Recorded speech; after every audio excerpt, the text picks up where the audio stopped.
इसलिए मैं तो यही कहना चाहूंगा कि जो ये पीडीए थी हम लोगों ने 2024 में की थी। सामाजिक परिवर्तन एकाएक नहीं होता, धीरे धीरे होता है। लेकिन मैं कह सकता हूं कि 2027 में अगर आप अपने बच्चों को नवल किशोर जैसा या हमसे भी बड़ा डॉक्टर बनाना चाहते हो, धन्यवाद, बढ़िया, इंजीनियर बनाना चाहते हो, आईएएस और टीसीएस के रास्ते खुलवाना चाहते हो, तो मैं कह सकता हूं आदरणीय अखिलेश यादव जी को उत्तर प्रदेश का मुख्यमंत्री हमें और जिंदाबाद जिंदाबाद जिंदाबाद। इसलिए हम इस मौके पर आपसे बस यही कहेंगे, जहां हमने भगवान बुद्ध की सेवा उनके राजवैद्य जीवक ने की, संत साहब भी अपने बगल में, और भगवान बुद्ध में हमारी बड़ी आस्था है। हम सारे धर्मों का सम्मान करते हैं, लेकिन भगवान बुद्ध में आस्था। बाबा भीमराव अंबेडकर की कल प्रतिमा संत साहब में पहली बार लगवाने का काम हम लोगों ने किया। मैं यही कहूंगा कि जितनी शिद्दत से, जितनी ईमानदारी से भगवान बुद्ध की सेवा उनके राजवैद्य जीवक ने की थी, मैं दिल से कह रहा हूं आप सबको भी मैं भगवान के रूप में देखता हूं, और आप सबकी सेवा में डॉक्टरी के माध्यम से तो कर ही रहा हूं, लेकिन आज राजनीति में सिर्फ इसलिए हूं जहां मैं देश और दुनिया देख रहा हूं। कभी ऑस्ट्रेलिया जा रहा हूं, कभी सिडनी देख रहा हूं, कभी ब्रिस्बेन जा रहा हूं, कभी थाईलैंड जा रहा हूं, कभी मलेशिया जा रहा हूं, कभी सिंगापुर जा रहा हूं। मेरी भी दिली तमन्ना है, ये गांव के बच्चे भी जो जहाज देखते होंगे, इनके मन में जरूर आता होगा कि हम भी जहाज में बैठे हैं। मैं दिल से कह रहा हूं इन बच्चों को जहाज में बैठाने के लिए आप लोगों के बीच में आने का काम कर। और मैं वादा कर रहा हूं, मैं वादा ये भी कर रहा हूं कि फर्रुखाबाद में जहां हमारी विधायक की एक भी सीट नहीं है, सांसदी की तो चली गई, लेकिन 2027 में हम लोग 4 सीटें, और उससे पहले मेरी कोशिश ये भी रहेगी कि जिला पंचायत का भी ऐसा माहौल बना लेना कि जिला पंचायत पर भी कोई कहे कि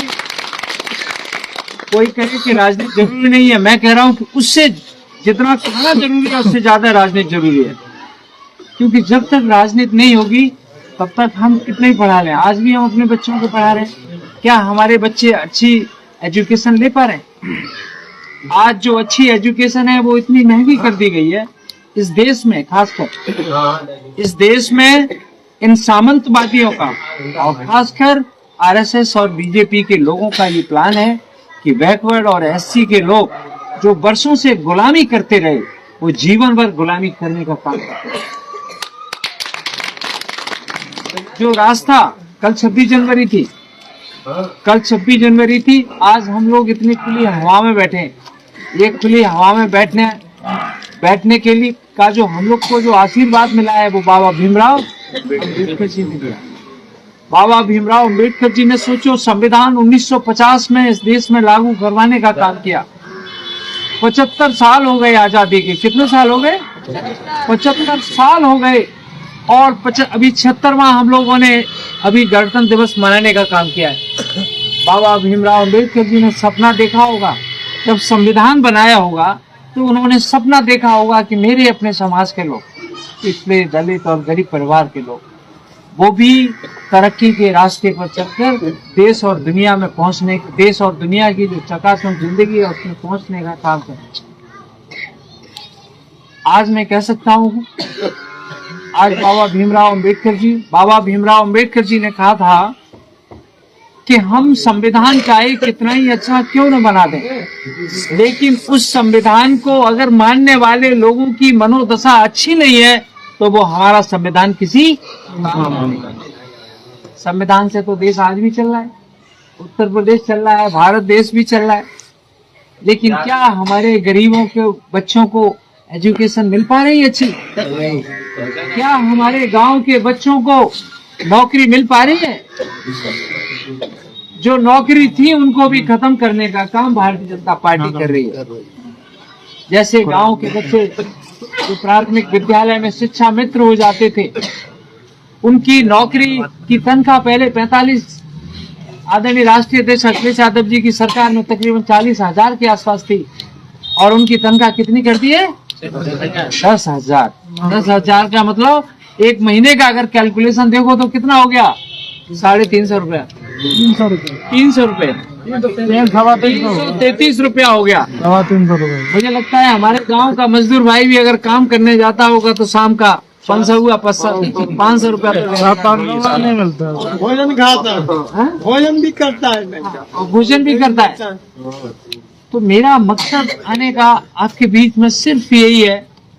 मैं बहुत सारे कार्यक्रमों में जाता हूँ। अभी आदरणीय सांसद धर्मेंद्र यादव जी अलीगंज में असदपुर गांव में प्रवीण यादव जी की प्रतिमा का उद्घाटन करने आए थे, तो मंच पे बहुत सारे लोग मेरा नाम पुकार रहे थे, डॉक्टर नवल किशोर यादव जिंदाबाद। तो मेरा मकसद यही था कि हम जो जातियों की जो दीवारें हमारे और आपके बीच में बनी हुई हैं, इसको खत्म करने के लिए डॉक्टर नवल किशोर आपके बीच में आने का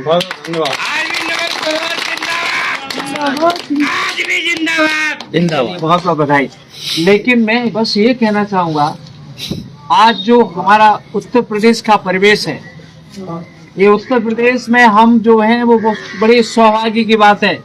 इतिहास उठा के देख लो, अभी गुजरातियों के हिस्से में चला गया है देश। वर्षों से जब से देश आजाद हुआ है, इस देश को चलाने का काम उत्तर प्रदेश के लोगों ने किया है, और हमें खुशी इस बात की होनी चाहिए हमारे बीच में एक ऐसे नेता हैं आदरणीय अखिलेश यादव जी। आदरणीय अखिलेश यादव जी एक इकलौते ऐसे नेता हैं जिनके मन में जिनके मन में बैकवर्ड और एससी और खासकर पीडीए परिवार के कूट के उनके मन में भरा पड़ा है। लोग शुरुआत में आरोप लगाते थे, डॉक्टर साहब आप गलत पार्टी में जा रहे हैं, लेकिन मैं कह सकता हूं कि अखिलेश यादव जी आज पीडीए की इतनी बड़ी ताकत के रूप में उत्तर प्रदेश के साथ भारत देश में एक बहुत मजबूती से उतरे हैं, और हम सब लोगों ने उनको आशीर्वाद दिया। आप सब लोगों ने जो 2024 के रूप में यहाँ पर आशीर्वाद देने का काम किया है, मैं कह सकता हूँ आदरणीय अखिलेश यादव जी और इंडिया गठबंधन के नेतृत्व में उत्तर प्रदेश में सोचो 37 सीटें दिल्ली की लोकसभा में पहुंचने का काम किया। और आज समाजवादी पार्टी आप लोगों के आशीर्वाद से देश की तीसरी नंबर की पार्टी बनने का काम हुआ है। इसलिए हम कह सकते हैं कि आज आदरणीय राष्ट्रीय अध्यक्ष अखिलेश यादव जी ने एक बहुत बड़ा काम किया है। बहुत बड़ा काम यह हुआ है कि इस देश में जो संविधान बाबा भीमराव अंबेडकर जी ने बनाया था, और जो भाजपा के लोग कहते थे कि इस देश में संविधान को खत्म कर देंगे, उनके कितने विधायक कहते थे कि इस बार इस देश में संविधान खत्म हो जाएगा और मनुस्मृति का संविधान लागू होगा। मैं आप सबको बहुत बहुत धन्यवाद देता हूं कि उस संविधान को बदलने के लिए अब किसी में हिम्मत नहीं है कि देश में बाबा भीमराव अंबेडकर जी के संविधान को बदलने की किसी में आज ताकत नहीं है। और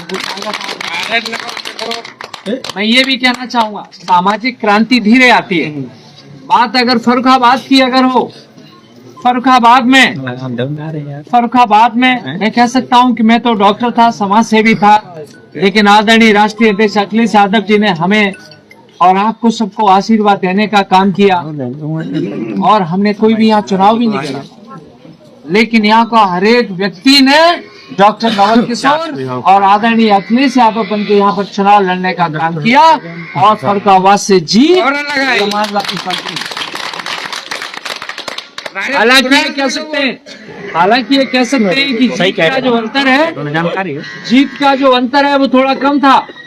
21वें राउंड की बात हम लोग यहाँ से तकरीबन 4700 वोटों से जीतने का काम कर लिए थे, लेकिन भारतीय जनता पार्टी की सरकार पूरी चुनाव हमारे जो समर्थक थे बाहर, उनके ऊपर कितने लाठी और डंडे आंसू के गोले फेंकने का काम किया। लोकतंत्र में ऐसा कहीं नहीं होता है, और हम लोगों को यहाँ से सर्टिफिकेट दूसरे यहाँ के जो पुराने सांसद हैं उनको देने का काम किया। और मुझे खुशी इस बात की है कि पूरे फर्रुखाबाद में उनको कोई भी दिल से सांसद नहीं मानता, और उनको आज राष्ट्रीय अध्यक्ष अखिलेश यादव जी सर्टिफिकेट के सांसद के नाम में पुकारते हैं। और वही सर्टिफिकेट के सांसद के आप कारवां देख रहे होंगे। एक तो यहाँ भी झूठ से जीते, और अभी लोकसभा में क्या कर रहे थे? अभी लोकसभा में क्या कर रहे थे? आदरणीय राहुल गांधी जी तो बहुत पीछे जा रहे थे और कह रहे हैं कि हमें धक्का लग गया। ये भी कहा डॉक्टर साहब दवा लेने जाके मैं ये कहना चाहूंगा, कोई बढ़िया वाली कहना चाहूंगा, दादा बढ़िया दवा नहीं दो। मैं ये कहना चाहूंगा और बताना चाहूंगा कि देश में सांसद बहुत सारे बने, लेकिन मैं कह सकता हूं कि जितने सांसद बने हैं इससे ज्यादा चर्चा घर की बात है। चलिए, अखिलेश यादव जिंदाबाद। आपको क्या नाम है? हमारा शिवचरण जिंदाबाद। बैठिए, उधर बैठो। मैं कहना चाहूंगा कि आज जब सांसद बने, जितने सांसद बने, जैसे कि आप मेरा इंतजार कर रहे थे, ठंड लग रही है, चाचा इंतजार कर रहे हैं, आप लोग जितना प्यार करते हैं, मैं कह सकता हूं कि जो सांसद बने उनकी चर्चा उतनी नहीं है, उससे ज्यादा चर्चा आप